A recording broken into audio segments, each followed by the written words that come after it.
Sally Charrington. On behalf of the Allen Organ Company, I'd like to welcome you to this Introduction to Organ Registration. This video is the second in our Church Organist's Primer series. The first video dealt with the subject of manual and pedal technique. Organ registration is a fascinating and complex subject. Choosing the best registration for a piece is an art in itself. For it requires not only that the organist have a clear concept of the type of sound that is appropriate for a piece, but also that he or she understand the instrument well enough to be able to create that sound. We will deal with both of these issues in this video. First, we will discuss basic information on stops to assist you in understanding the stops on your organ, including the pitch levels of stops, the grouping of stops into tonal families, and the basic uses of each family of sound. Then, we will explore some guidelines for deciding what type of registration should be used for a particular piece, culminating in an investigation of registration from an historical standpoint. Let's begin by examining the pitch levels of the stops. The pitch level of each stop is indicated by the number on the stop: 8, 4, 2, etc. In a literal sense, these numbers tell you the physical length that an open pipe would be to play low C of that stop. For example, the low C pipe of an 8-foot principal stop is physically 8 feet long. The rest of the pipes in that rank get progressively shorter. The significance of these numbers is that they indicate the pitch of the stop. An 8-foot stop will play at concert pitch or the same pitch as the piano. Therefore, when you play middle C, you hear middle C.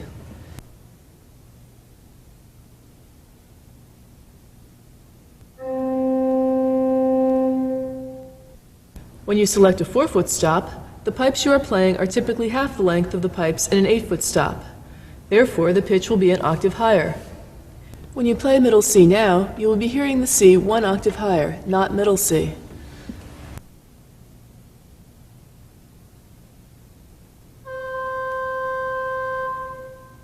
This concept carries through with 2-foot stops, which will play pitches 2 octaves higher than the notes pressed, and 1-foot stops, which will play pitches 3 octaves higher. Therefore, if we choose flutes at 8-foot, 4-foot, 2-foot, and 1-foot on the swell and play one note, we are actually playing pitches in 4 octaves simultaneously.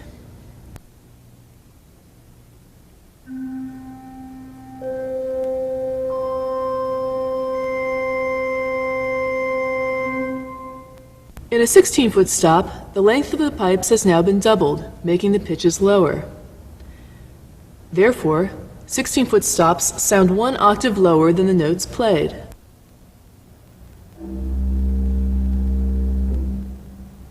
Perhaps your organ also has 32-foot stops in the pedal division.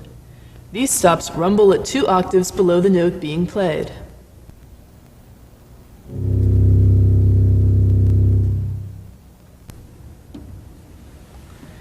Many organs have stops which have fractions in their pitch levels, such as 2 2/3, 1 3/5, or 1 1/3. These stops are called mutations. They are different from other stops in that they do not play an octave of the note played. For example, a 2 2/3 stop will sound a note 1 octave and a fifth above the note being played.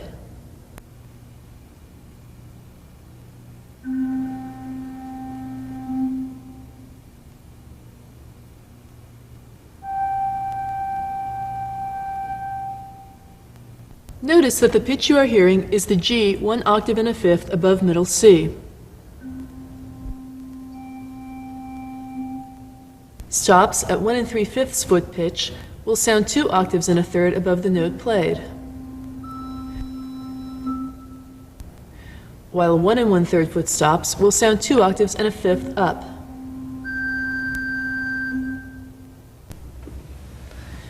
It isn't necessary to be able to think about what pitches you are playing at any given time with these stops. The important thing is to realize that you are not going to be hearing octaves of the notes you are playing. Therefore, it is imperative that you always use at least one 8-foot stop with any of the mutations so that the actual pitch of the stop is heard.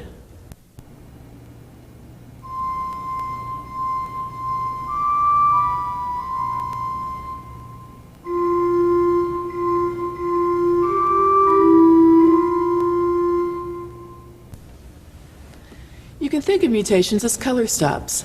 They make particularly interesting solo effects when combined singly or in groups with other flutes.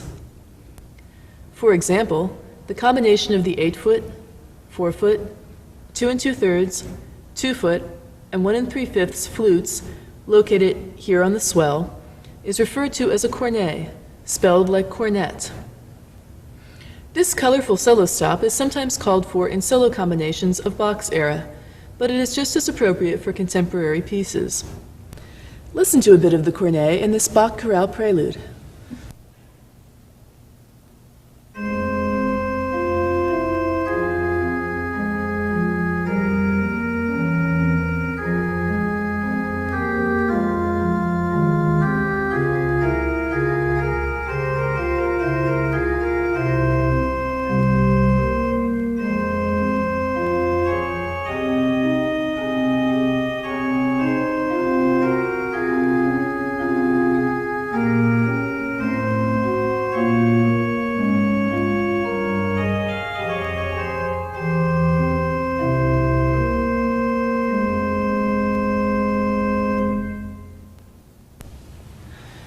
Remember that mutations are like spices. When used judiciously, they will add an interesting flavor to a combination, but they should not be overused. A final pitch label that you will probably find on your organ is a Roman numeral. Roman numerals indicate a compound stop, often a mixture. Mixtures are different from other stops in that each note plays more than one pitch. For example, in a mixture 4, you will hear 4 pitches activated for every note pressed. These pitches are usually high octaves, thirds, and fifths above the note played. Generally, it is impossible to hear these notes individually. The effect is more of a bright cluster of high sound. Mixtures are also unique in that they break back as you play up the keyboard.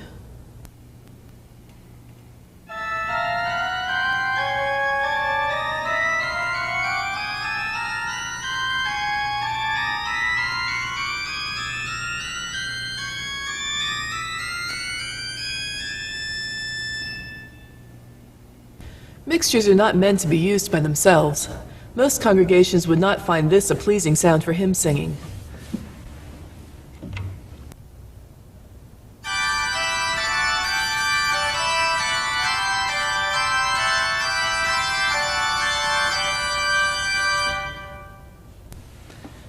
You can think of mixtures as the cherry on top of a sundae. After you have built up a full chorus of 8-foot, 4-foot, and 2-foot sound, you can add the mixture to cap off the ensemble with an extra bit of brightness. I will play the first line of the hymn, Praise to the Lord the Almighty, using the 8-foot, 4-foot, and 2-foot principals and flutes, and then add the mixture for the second line. I'm sure you will notice the striking difference.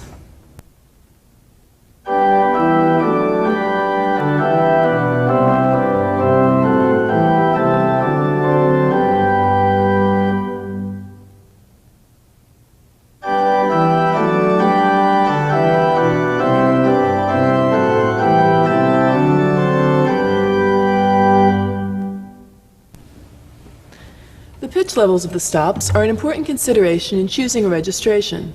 Suppose you are trying to devise a good registration for a congregational hymn. If you use only 8-foot stops, you will be playing only at the pitch at which the congregation is actually singing, which will make it hard for you to lead the group. Therefore, when playing hymns or liturgy, you should always include at least a few 4-foot stops. It is the 4-foot pitch line that the congregation hears most clearly. The type of hymn or response and its position in the service will determine how bright you want the combination to be. For an opening hymn of praise, you will probably want to use principals and maybe flutes of 8-foot, 4-foot, and 2-foot pitch, perhaps even adding the mixtures. However, for a more subdued communion hymn, stops of 8-foot and 4-foot pitch will probably suffice. Listen to the difference in effect. I will play first a section of a hymn using only 8-foot and light 4-foot stops.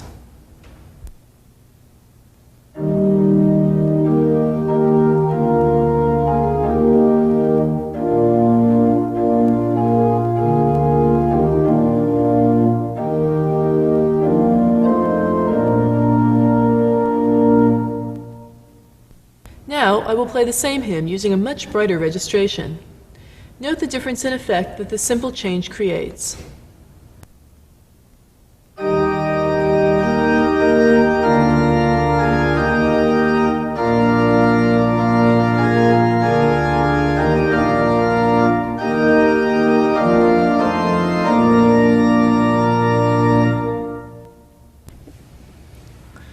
Hymn registrations should be appropriate to the mood and text of the hymn.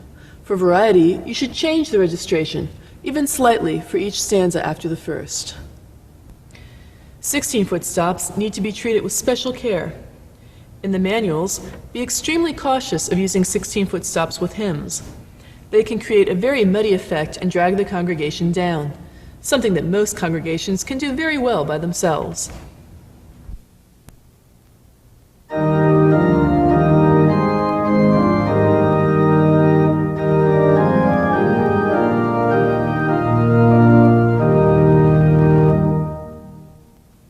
In the pedal division, be sure that you do have some of the 16-foot stops on. If you do not use 16-foot stops, the congregation will be unable to tell that you are even playing the pedals, and you wouldn't want all of that pedal technique to be wasted. Listen to the difference, first with only 8 and 4-foot stops on the pedal, then with the 16-foot stops added.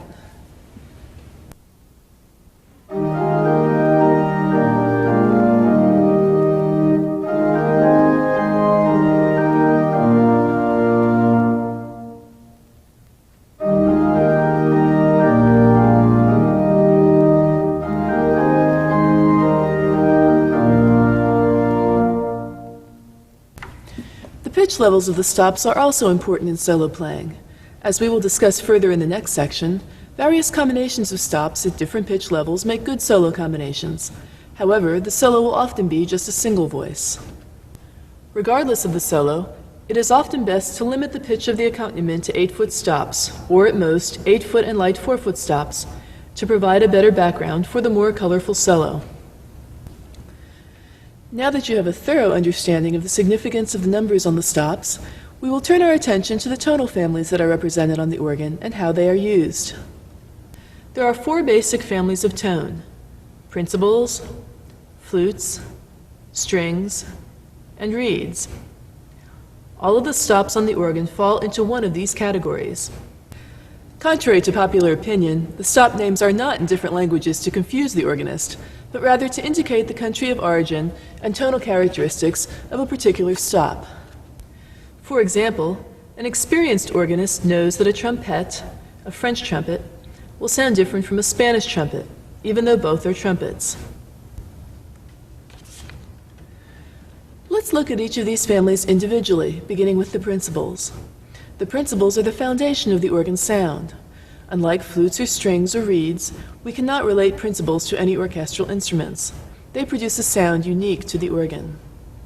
The most common stops you will encounter in this family are principals, diapasons, montras, or stops with the words octave or bass in their names, such as super octave and choral bass. These stops are full and fairly bright, and provide the backbone of ensemble combinations for hymns and Baroque ensemble pieces. The 8-foot principal is a particularly important stop, and should generally be included in a hymn or liturgy registration with other stops building around it. If you are using principals on the manuals, then you should also be using principals in the pedal at corresponding pitch levels. For example, if you use the principal 8, octave 4, and super octave 2 in the grate to play a hymn, then you would use the 16-foot diapason, 8-foot octave, and 4-foot choral bass in the pedals to complement the manual ensemble.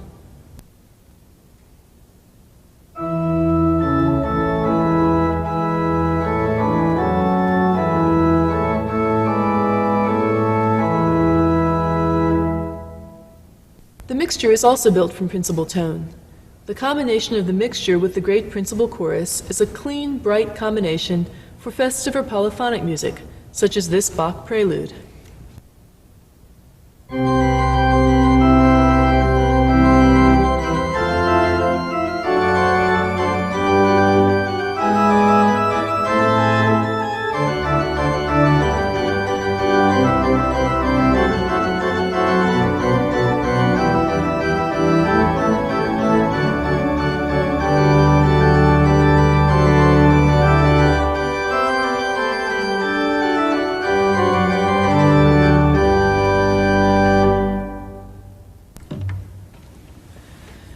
Next, we have the flute family.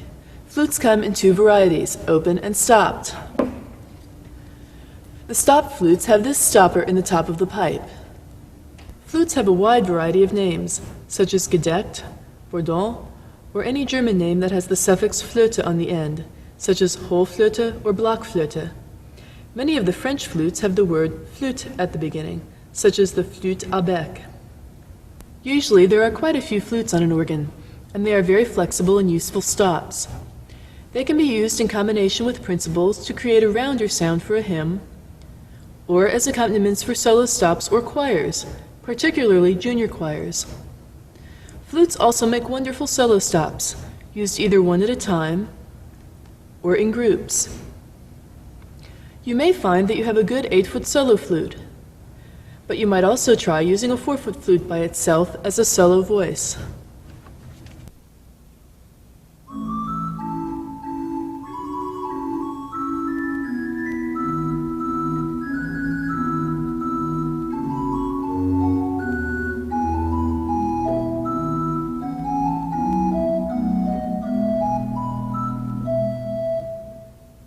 Combinations such as the 8-foot and 2-foot flute, or the 8-foot and 1-foot flute, make charming combinations for Baroque manual pieces.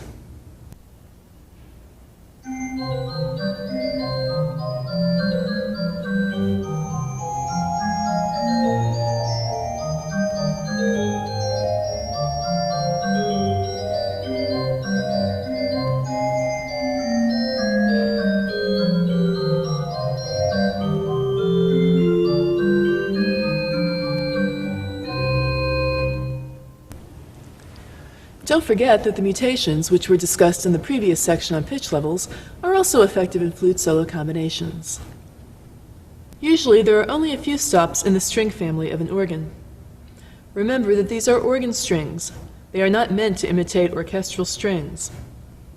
The strings are generally found on the swell, although you may have string stops on the grate or choir as well, and perhaps one in the pedal division. The strings have more of an edge to their tone than do the flutes, but are not as colorful as the reeds. The strings are most effective when used in accompaniments or for soft ensemble playing, such as background music during communion. They are generally not used for congregational singing.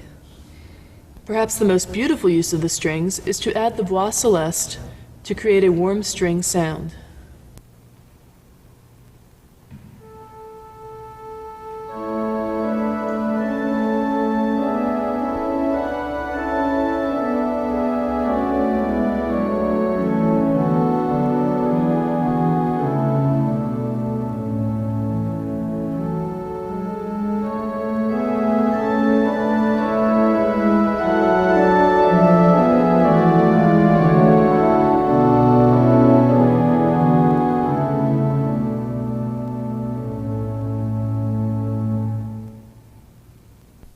Finally, we come to the reed family.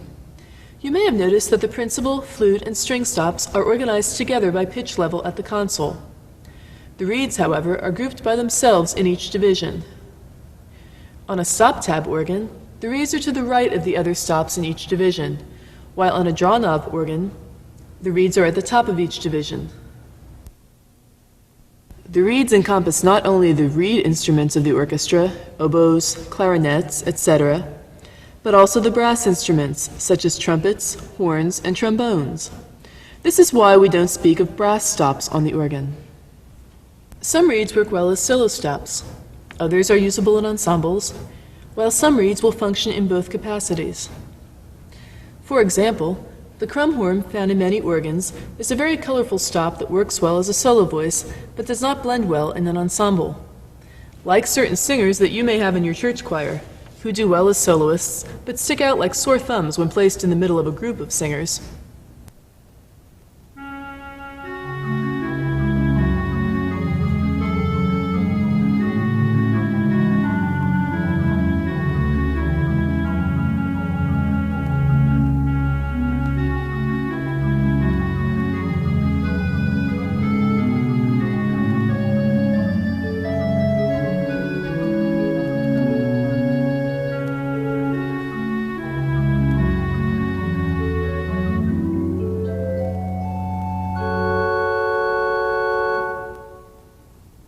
The hautbois, not hautboy, that you will probably see in the swell division of your organ is also a solo reed, actually a French oboe.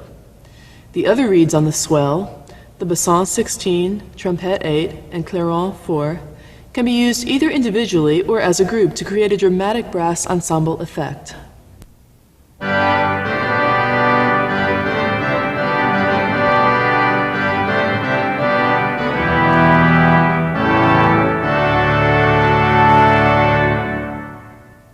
Be especially careful in using your pedal reeds. Your organ probably has a Poisson 16 or Bombard 16 in the pedals. This is generally a fat, rumbly sound.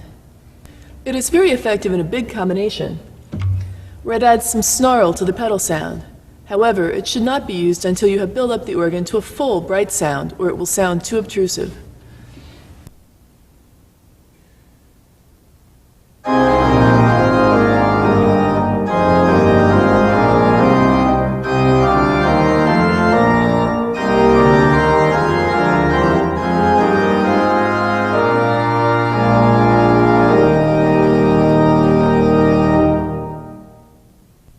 If you have a lighter 16-foot pedal reed, such as a Fagot 16, you can put this stop to use more often than the heavy pedal reeds. The Fagot 16 is particularly useful for making moving pedal passages sound more clear.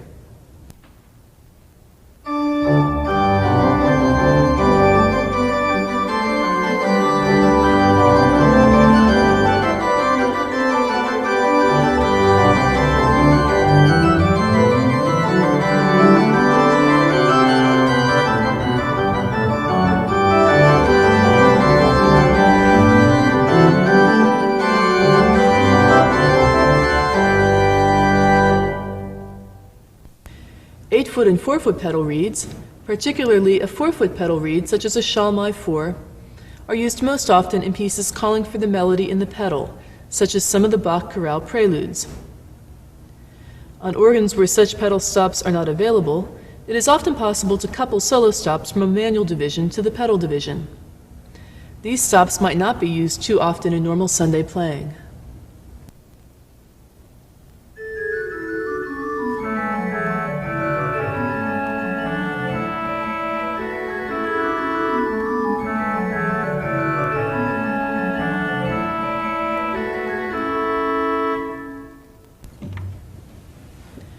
There are some tricks you can use to expand the tonal color of your reeds. For example, adding a 2 2/3 stop to an 8-foot solo reed will increase the volume of the stop and provide a somewhat different color.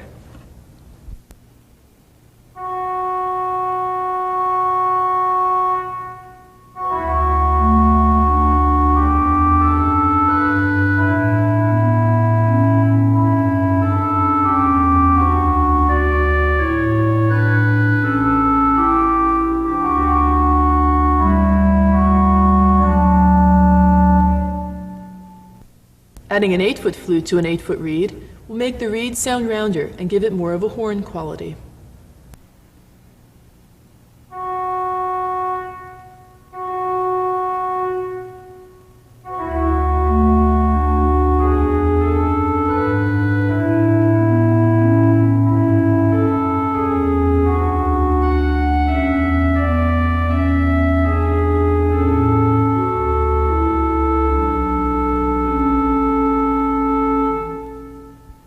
Adding a 4-foot flute to an 8-foot reed also produces an interesting effect.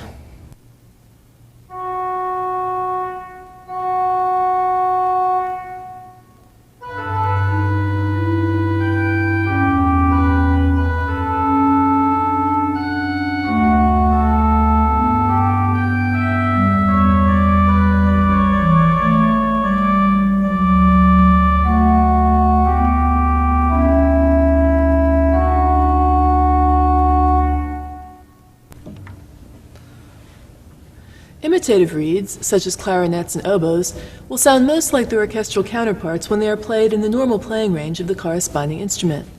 For example, an orchestral oboe will sound less oboe-like in the extremes of the keyboard than in the middle. This is true of reeds that are part of the permanent stop list of the organ, as well as stops that are added in the alterable voices. Still another way to get more variety out of reeds is to play a solo one octave lower than written, using a fat reed combination and the tremulant. This will produce a lush, romantic effect.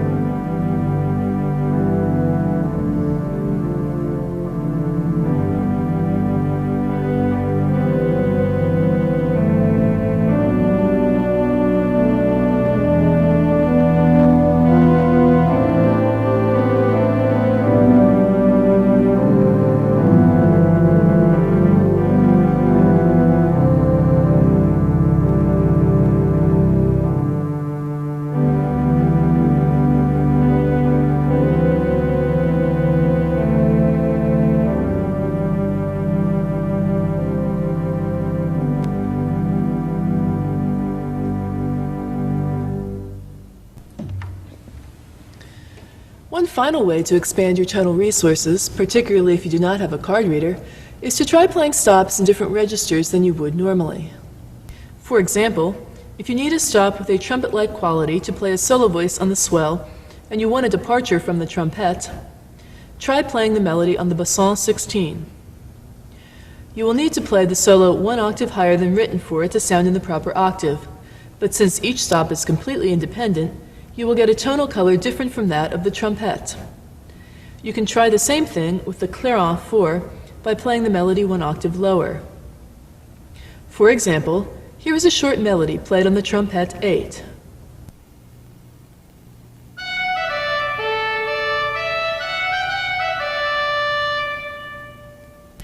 Now on the basson 16, transposed one octave higher.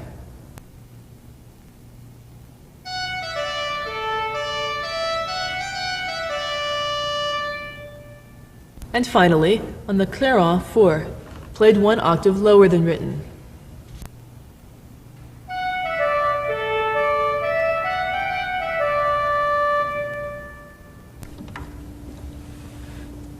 This principle can be carried over to stops in other families as well. Now that we have finished discussing some general principles of registration, we will turn our attention to historical registration. We will go through the periods of music history chronologically, examining some general trends in each period and how they affected registration practice. Historical registration is a vast subject, and there is constantly research going on that adds to or modifies our ideas of how we should be playing or registering certain pieces. The following guidelines, however, will give you a general idea of how to approach different pieces. First, some basic registration guidelines. In ensemble combinations, which are used for pieces where both hands are playing on the same keyboard, you should balance the stops used in the keyboard with those in the pedals by choosing stops of the same family and comparable pitch levels. If you use flutes 8 and 4 in the hands, for example, you would also use flutes 16 and 8 in the pedals. In solo combinations, choose the solo voice first. Once you have the color you want, try to get a contrasting sound in the accompaniment. For example, if you use a pungent reed solo, try accompanying it with a flute rather than a string, because the flute will provide more contrast. Flutes, however, would be better accompanied by strings rather than other flutes. The pedals should blend with the accompaniment. Be sure that the solo voice is slightly louder than the accompaniment. The basic concept involved in historical registration is to recreate the composer's original intentions for the sound of the piece. If he or she has not specified their intentions, as is often the case, then you should try to create a sound and play in a manner authentic for the period in which the piece was written and appropriate for the organs that existed at that time. This is not always an easy proposition. I think this is why organists are always such intelligent people. Perhaps you don't use music from a variety of periods in your church. The remainder of the video may, in that case, give you ideas for new types of music to introduce to your congregation. Or you may get ideas for registrations that you can adapt to the music you are using. These principles are also important because they apply to the accompaniment for choral pieces of different historical periods, as well as organ solo pieces. Let's begin with a bit of background on the beginning of organ history. The earliest organs of any importance that we know about date to around the year 1300. Registration was not a problem on these organs because all of the stops were always on. Since all of the ranks were principals and the ranks could not be separated and played individually, the organs were quite loud.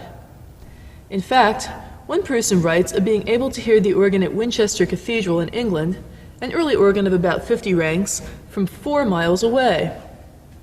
Perhaps this fact will come in handy the next time your congregation suggests that you are playing the organ too loudly. At the end of the 15th century, organs began having individual stops. In fact, the term stop developed because it was now possible to use knobs to pull on certain sounds and stop the other sounds from playing. Occasionally, there were flutes on these organs, and reeds started to appear around 1500. The Renaissance in organ building began in the 16th century, about 100 years behind the general Renaissance period. The modern organ, as we know it, started to develop as the ability to control individual stops became more refined. Many more stops were invented in this period. The families of stops, as we know them, except for the strings, were developed. This is when the challenge of registration as part of the art of playing the organ began, because it was finally possible to be more selective about which stops were used. With the additional stops, however, came more technical problems. For example, there was not a sufficient wind supply for these larger organs, and so it was not possible to use a lot of stops together. Therefore, the custom of separating the flute choruses, or female stops, from the principals, or male stops, began. Stops were used in this manner by families throughout the 1600s. Much of the organ music of this early period sounds rather unusual to our modern ears. The harmonies are generally based on modes or scales other than the familiar major and minor tonalities, creating unexpected melodic and harmonic relationships. Much of the music is not difficult, making it accessible for players of any level. If you want to experiment with early organ music, a good general collection is the Treasury of Early Organ Music, edited by E. Power Biggs. Basic registrations for this period are very colorful and bright, using principals and mixtures. Avoid warm sounds like warm strings, flutes, and celestes. Buzzy reeds like the crumhorn are very typical. Remember to keep the principal and flute choruses separate.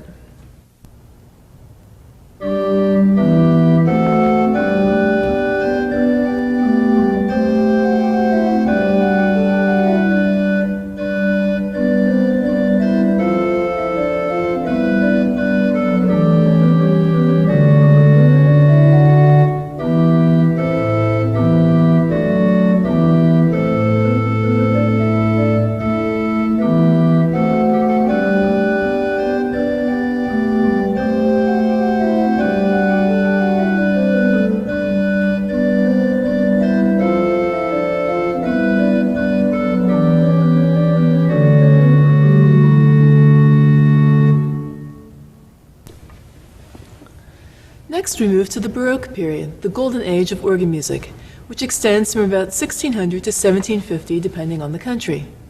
We will look at Baroque music in 3 sections: music of Germany, England, and France, beginning with Germany. In Germany, the middle of the 17th century saw the rise of contrapuntal music, pieces such as fugues in which all of the voices are independent, as opposed to pieces with solo melodies and accompaniments. German churches were generally somewhat smaller than those in France, and therefore the organs were generally smaller and required less wind. This fact, coupled with other technical advances, made it possible to mix the families of stops, particularly principals and flutes. Mutation stops were then used only in solos, not mixed in ensembles as they had been in earlier periods. Reeds were also used mainly as solo voices, although some chorus reeds could be added into large ensembles at the ends of major works.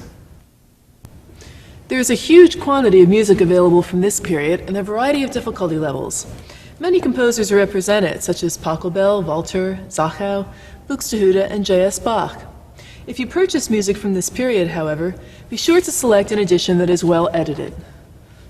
For example, some editions that include a cross-section of Bach's works contain many editorial markings, including crescendo and diminuendo markings. If you have ever seen photographs of German organs of this period, you may remember that most or all of the pipes are exposed, making it impossible to control their volume. Editorial crescendos and diminuendos are clearly out of place. When playing this music, set the expression pedals before playing and do not move them during the piece. Any changes in volume should be achieved through changing keyboards or registrations. You should also bear in mind that these Baroque organs did not have pistons and other console controls that we have today, and so it was virtually impossible to do fast, dramatic registration changes. If you are playing German Baroque ensemble pieces, that is, pieces where both hands are on the same keyboard, you can use the principal and flute choruses separately or together.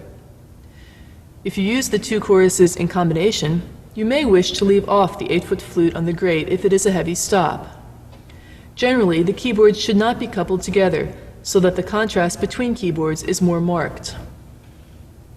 In this section of a Handel concerto, we hear the principals on the grate contrasted with flutes in the other divisions.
In full polyphonic music, the texture changes indicate keyboard changes, as in the echo passages of this Bach fugue.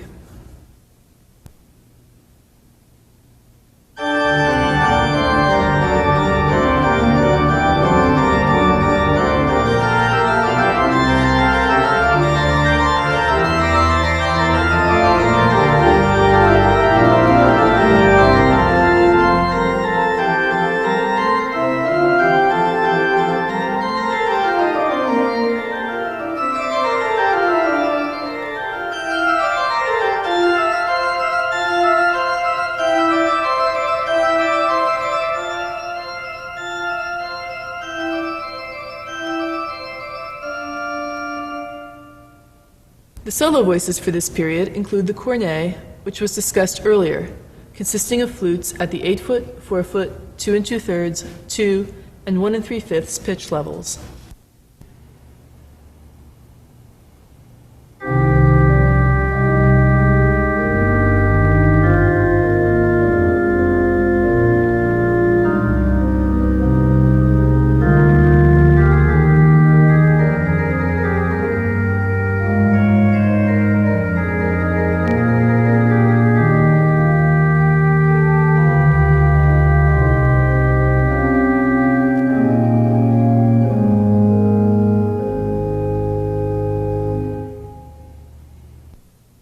This combination also makes a nice solo voice with a warmer accompaniment in contemporary music. Solo reeds were very popular in the Baroque. Use reeds such as crumhorns, oboes, and trumpets, rather than cornopians, clarinets, and horns, which are more recent developments. The organs of Bach's day did have tremulants, so you may want to add the tremulant to a solo voice.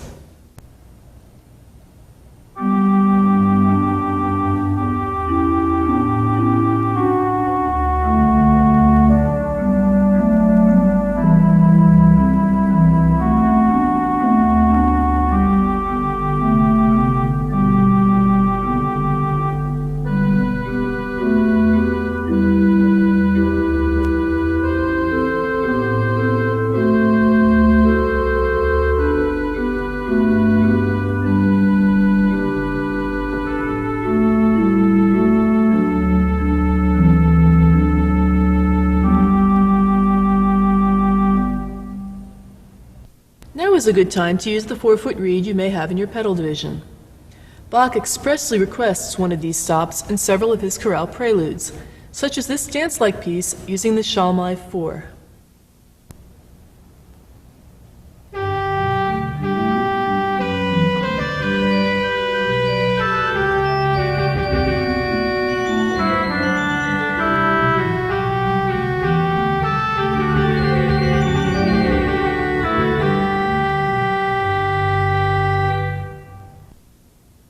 Much of the faster Baroque music will benefit by the addition of a light 8-foot or 16-foot reed in the pedal division.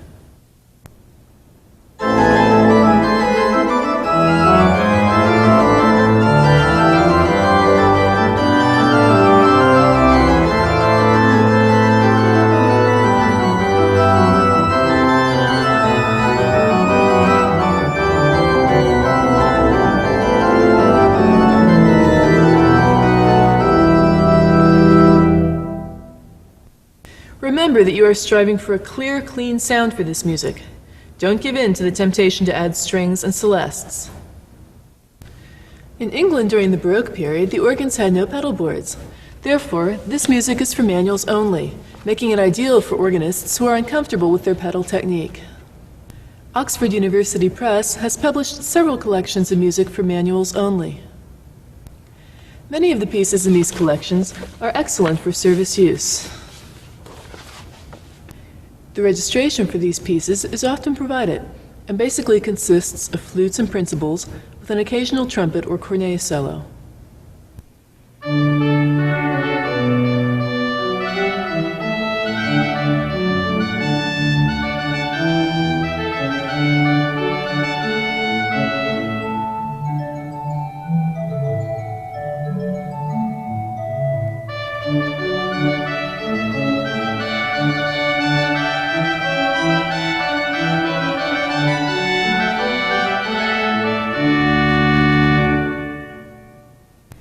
These pieces are particularly good for small organs that have few solo stops. Some of these works also provide an opportunity to use 16-foot manual stops in the left hand, creating a cello continuo effect.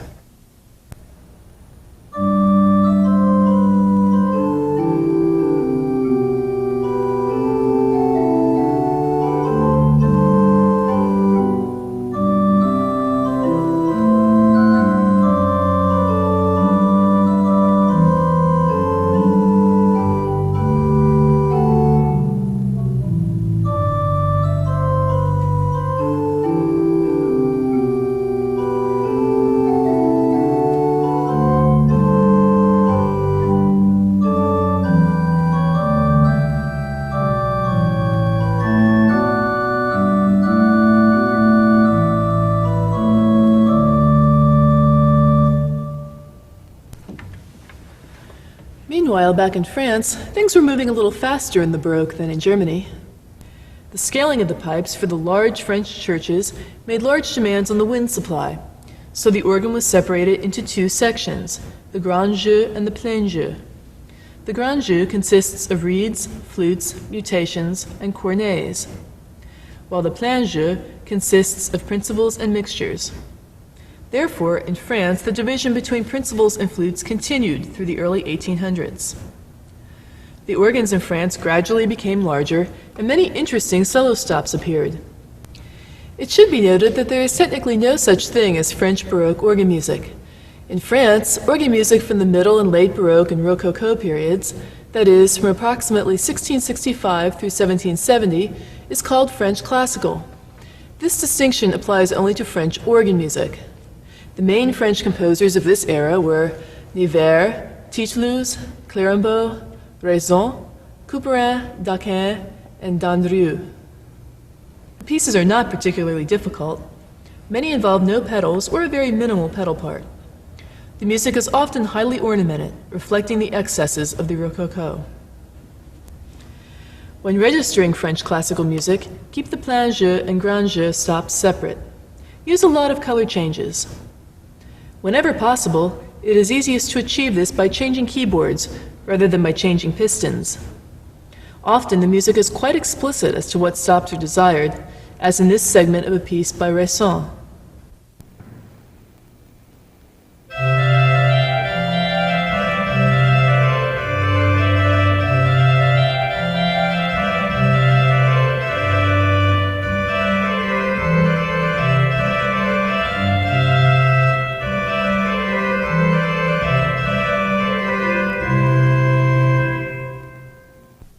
The most popular pieces of this period are probably the Noëls by Daquin, based on French Christmas tunes.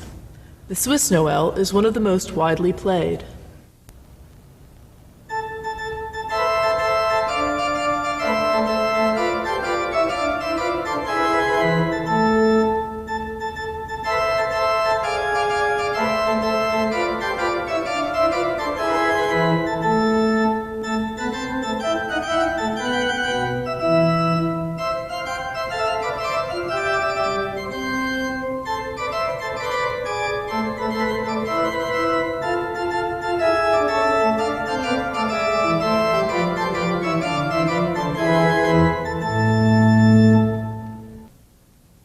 Romantic period in organ building is marked by the stellar career of Cavaillé-Coll, a brilliant French mechanic and engineer.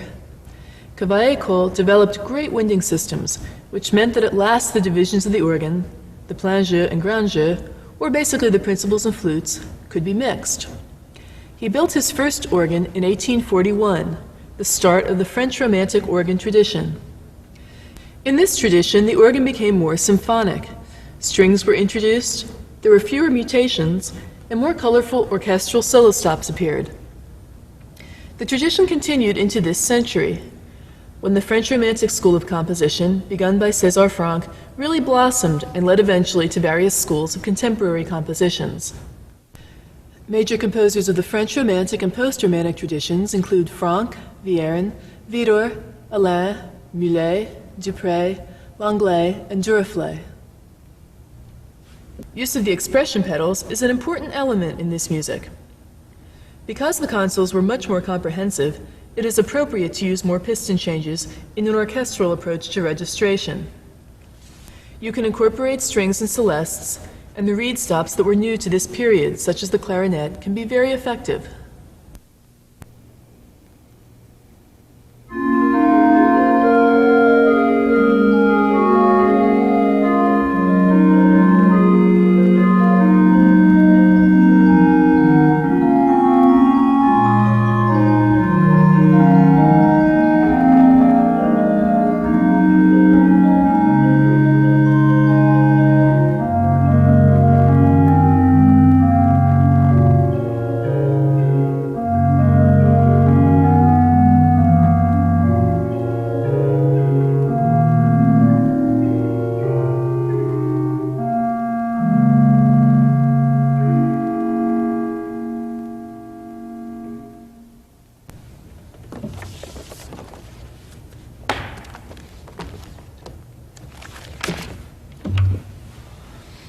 In the German Romantic school, we have music by composers such as Mendelssohn, Brahms, Karg-Elert, Rheinberger, Liszt, and Reger. The registrations for these pieces are similar to those for French Romantic music.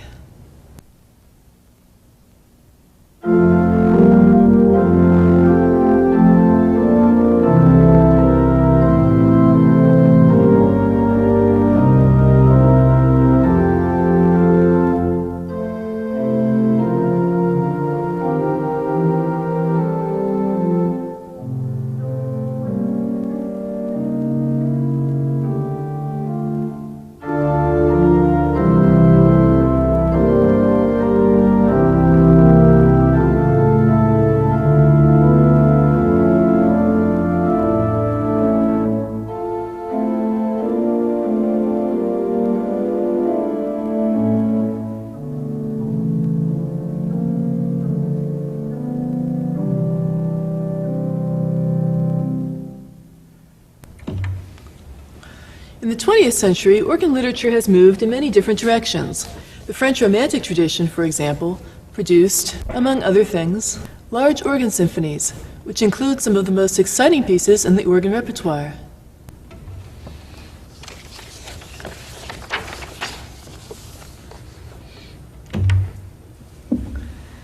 These pieces often use the full resources of the instruments, including the 16-foot manual stops and reed choruses.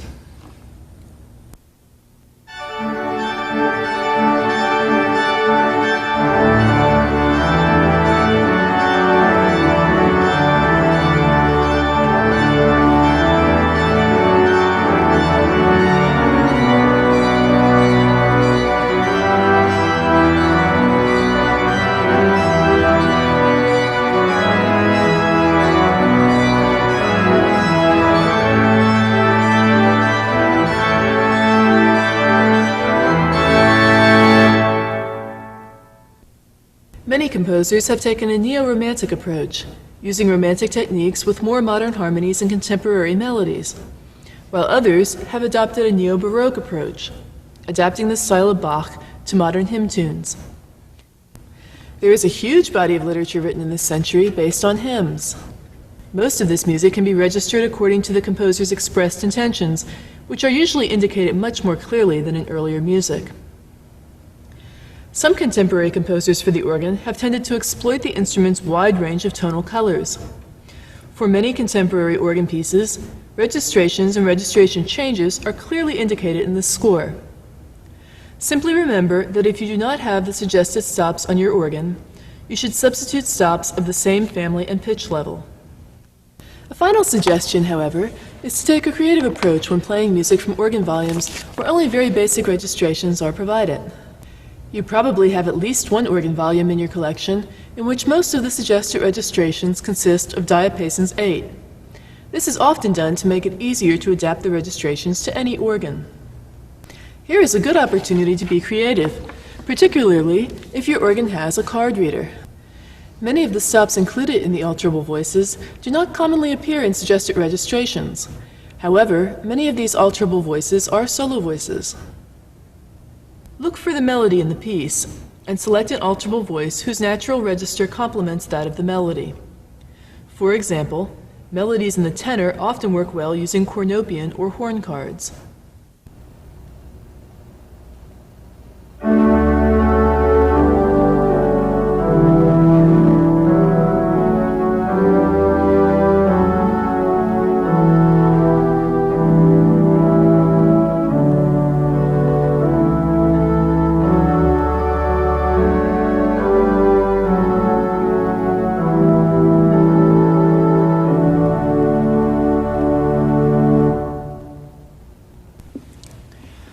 Some of the more specialized cards, particularly percussion voices, require passages that are idiomatic to the instrument. For example, very few pieces suggest the use of bells or harp. Watch for arpeggiated sections as opportunities to use the harp card. Thinner textures with moving notes within a piece may suggest a good place for a light bell or music box card, particularly in Advent or Christmas music. Here you will hear the music box card demonstrated in a setting of the hymn, "Come Thou Fount of Every Blessing."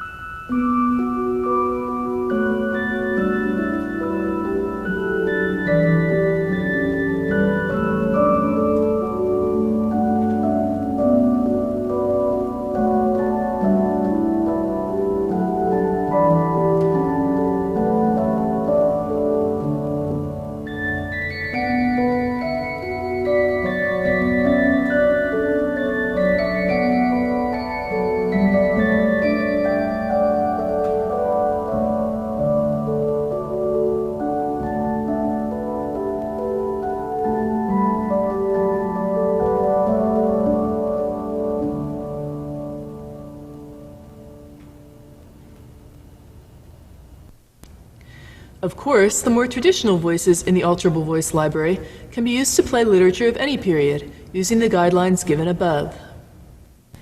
This video only scratches the surface of organ registration, surely one of the most rewarding aspects of organ study.